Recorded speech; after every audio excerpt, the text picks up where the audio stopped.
जब मैं 7 साल बाद लंदन से वापस आया तो पैसों के मामले में मुझे बैंक जाना पड़ा। वहाँ की ब्रांच मैनेजर बहुत ही खूबसूरत लड़की थी जिसने मुझे अच्छे तरीके से डील किया। बैंक के काम से फ्री होकर जब मैं घर वापस आया तो मुझे उसी ब्रांच मैनेजर लड़की की कॉल आई। वो मुझे कहने लगी कि आप अपना शनाख्ती कार्ड बैंक में ही भूल गए। तो मैंने उसे कहा कि मैं कल आकर बैंक से ले लूँगा, लेकिन वो शाम को हमारे घर आ गई। वो मुझसे कहने लगी कि मैं यहाँ पास में ही रहती हूँ, बैंक से वापस घर आ रही थी तो सोचा कि मैं आपको आपका शनाख्ती कार्ड वापस दे दी जाऊँ। हमारे घर में मेरे अलावा मेरे माँ बाप और एक छोटा भाई था। अम्मी ने उससे चाय का पूछा तो उसने हाँ कर दी। फिर उसने बैठकर हमारे साथ चाय पी और वापस अपने घर चली गई। वो मेरी अम्मी की काफ़ी अच्छी सहेली बन गई थी, इसीलिए वो रोज़ बैंक से वापसी पर हमारे घर से होकर अपने घर जाने लगी। मैं और वो रोज़ शाम को चाय पीते और खूब बातें करते थे। हम ना सिर्फ अच्छे दोस्त बन गए बल्कि वो हमारे घर का एक फर्द बन चुकी थी।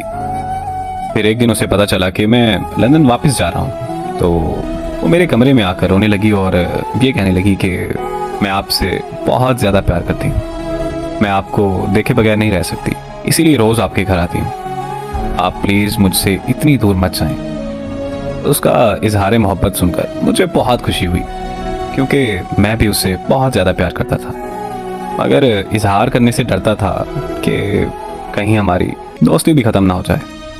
फिर मैंने उसे अपने गले लगाकर अपनी मोहब्बत का इजहार किया और ये वादा किया कि मैं उसे छोड़कर कहीं नहीं जाऊंगा।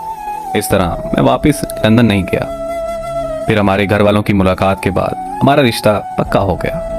15 दिन बाद हमारी शादी रख दी गई। हम दोनों ने अपनी शादी की सारी शॉपिंग एक साथ की। हम दोनों बहुत खुश थे, लेकिन हमें क्या पता था कि हमारी खुशियों को किसी की नज़र लगने वाली है।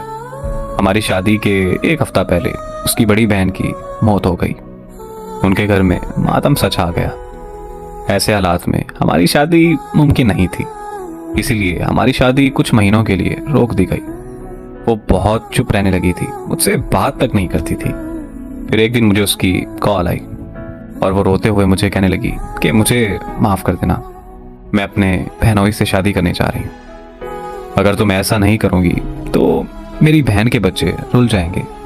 और फिर रोते हुए उसने कॉल बंद कर दी। उसकी शादी वाले दिन मैं लंदन वापस चला गया और अब 3 साल बाद वापस आया हूँ। मैं वापस पाकिस्तान आना नहीं चाहता था, लेकिन अम्मी की जिद की वजह से मैं वापस आया। सुना है कि वो अपनी ज़िंदगी में बहुत खुश है।